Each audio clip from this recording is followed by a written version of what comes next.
সকাল ৫টায় উঠে ছেলের স্কুলের জন্য টিফিন বানানো থেকে শুরু করে বাড়ির সব কাজকর্ম একা হাতে সামলালাম। রাধে রাধে বন্ধুরা, তোমরা সবাই কেমন আছো? আশা করি ভগবানের আশীর্বাদে সবাই ভালো আছো। আর তোমাদের আশীর্বাদ আর ভগবানের আশীর্বাদে আমিও ভালো আছি। শিল্পার পরিবারের চ্যানেলের পক্ষ থেকে সকলকে স্বাগত জানাই। সকাল সকাল আজকে আমি একটি নতুন দিন আর নতুন ভিডিও তোমাদের সাথে শেয়ার করব বলেই চলে এসেছি। সকাল করে উঠে পড়েছি। 6টার মধ্যে আমাকে ছেলের স্কুলের টিফিনটা বানিয়ে দিতে হয়, সেই কারণে 5টায় উঠে পড়তে হয়। তারপরে একটু বাসি ঘর তো ঝাড় দিয়ে দিতে হয়, বাসি কিছু কাজ থাকে। আর বাসি ঘরে রান্নাঘরে ঢোকো, সেই কারণে আগেই করে নিয়েছি। তারপর টিফিনটা বানিয়ে দিয়েছি, আর টিফিনটা বানানো হয়ে গেছে, ছেলেও স্কুলে চলে গেছে, সব কিছু রেডি করে দিয়েছি। তারপরে হয়েছে কি, চা খাওয়া হবে, তখন সোনার বাবা বলছে একটু আদা দিয়ে চা করো, গোলাটা বেশ এখন তো এতটাই গরম পড়েছে, ঘাম বসেছে, সর্দি কাশি লেগেই থাকছে। আর এই যে আমারও গোলাটা বেশ ধরেছে, সোনার বাবারও ঠান্ডা লেগেছে, তো বললো আদা দিয়ে চা করো, বেশ ভালো লাগবে খেতে। আমিও ভাবলাম তাই করি, বলে আদা দিয়ে চা বানালাম। আর সসপ্যানটায় হয়েছে কি, কালকে দুধ ছিল গরম করেছি, তো সসপ্যানটায় আর তো করা যাবে না, সেই কারণে ওই দুধের যে জামবাটিটা ছিল সেইটাতেই করে নিলাম আজকে চাটা। আর এই যে আমি আর সোনার বাবা এদিকে বসে পড়েছি চা খেতে। আর তারপরে এই যে বিছানাটাও ছিল, বিছানাটা তোলা হয় না, ছেলে আর সোনার বাবা শুয়েছিল, সেই কারণে তখন আর তুলি না, এখন তুলে নিলাম। তারপরে সোনার বাবা গাছে জল দিবে বলে ওপরে চলে আসলো ছাদে। আর আমি তার আগে কিছু জামা কাপড় ছিল কালকে, সেগুলো একটু মেলে দিলাম। রোদটা সকালের খেয়ে নিল, বেশ জামা কাপড়গুলো কোনো গন্ধ থাকবে না, পরিষ্কার হয়ে গেল, নিয়েও চলে যাব নিচে। কিন্তু বেশি বেলা হয়নি, তাও দেখো কতটা রোদ উঠে গেছে। আসলে একটু পরে এতই রোদ উঠবে, এই ছাদে আসা তো সোনার বাবা গাছে জল দিচ্ছিল, আর আমি নিচে ছিলাম, নিচে কাজ করছিলাম। তারপরে ছাদে চলে আসলাম।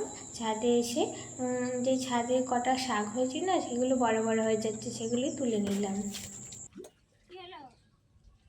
নামাবে নামাবে দেবে অবশ্যই না, আমাদের 1 বছর দেবো না, নামাবো আর তোমাদের তো বাড়ি হ্যাঁ কেন নামাবে, তুমি তোমার যা দিয়ে দেবে নাকি, আমরা দেবো না। ওই সবগুলো তুলো, ওই সবগুলো তুলো, বড় বড়গুলো।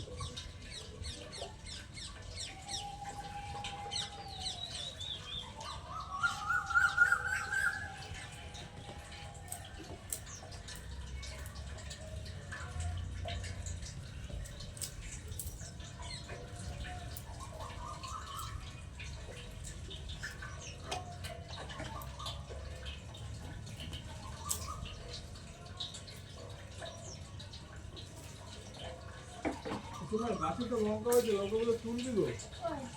এই তো এই গাছে একটা হয়েছে, ওইদিকে একটা দেখছি, ওইদিকে গাছটা দেখছি। থাক না, পাকুক না, এমনিতে তো কিনা লঙ্কা আছে।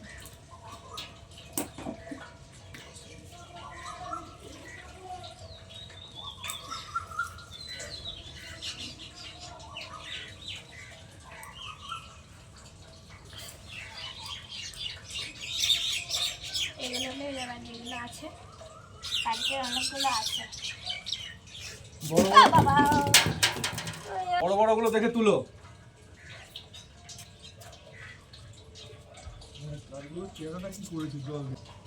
হ্যাঁ, পুদিনা পাতা, পুদিনা পাতা আজকে তুলবো, দাঁড়াও। লোকে শালা কিনে খাচ্ছে, আর আমাদের চাষে থাকছে, তাও খাচ্ছে না, বলো।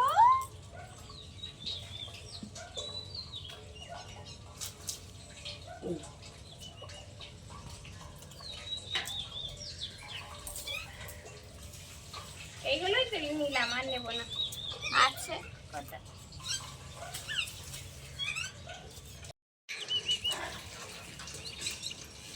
কত ফুল ফুটেছে, পুদিনা পাতা। সাইডে এগুলো রেখে যেগুলো ঝুলে ঝুলে যাচ্ছে সেগুলো না তুলো। হ্যাঁ, সেগুলোই দিই।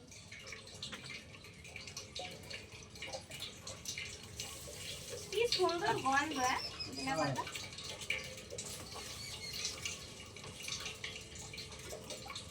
আগে কত খুঁজতাম পুদিনা পাতা,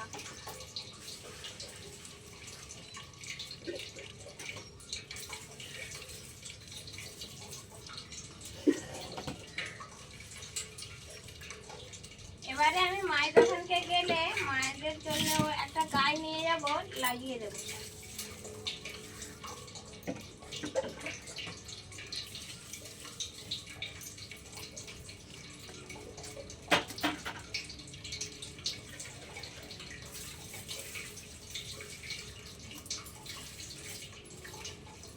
পুদিনা পাতা কাঁচা খাওয়া ভালো। হ্যাঁ, কাঁচা তো ভীষণ উপকার। খাবে বিরাট তো উপকার দেবো। কাঁচা। হ্যাঁ গো, বলো। কি রান্না হচ্ছে? পটল ভাজা। হুম মাছের তেলটা আছে, মাছের তেল দিয়ে হুম শাকটা একটু হচ্ছে, ছাদে যে শাকগুলো রান্না হবে, আর মাছের একটু ঝাল হবে, হুম। আর ডাল, টকের ডাল হবে। আর কিছু করবো? না, হ্যাঁ? ঠিক আছে। কুমড়ো বা কুমড়ো ভাজবো? না না না, কুমড়ো ভাজতে হবে না। ঠিক আছে। আর এই যে এখন মুড়ি খেতে বসে পড়েছি। তো মুড়িতে আছে আলু ভাজা, শসা, পেঁয়াজ, লঙ্কা, আজকে এগুলোই। আর এই যে এখানে সব কিছু নিয়ে নিয়েছি। সোনার বাবার আগে খাওয়া হয়ে গেছে, তারপরে বলেছিল যে আলাদাভাবে রেখে দেবো। আমি বললাম না, তুমি খেয়ে নাও, তারপরে রেখে দাও, বাদ বাকি যদি লাগে আমি তখন আলু ভাজারে নিয়ে নেব। তারপরে রান্নাবান্নাটাও করে নিলাম। আর এই যে রান্নাবান্না করা হয়ে গেছে, সোনার বাবাকে ভাতটাও দিয়ে দিলাম। ও তো আবার অফিসে যাবে, সেই কারণে আমাকে তাড়াতাড়ি রান্নাটা করে নিতে হয়। আর এই যে রান্নাটাও করে নিলাম, ভাতটা টেবিলে নিয়ে চলে এসেছি। তারপরে স্নান টান করে আমি ভাত খেয়ে নিলাম। বন্ধুরা, তোমরা সবাই ভালো থাকবে, সুস্থ থাকবে, নিজেদের খেয়াল রাখবে। আর আজকের মতো এ পর্যন্তই। ভিডিওটি ভালো লাগলে আমার পাশে থাকবে।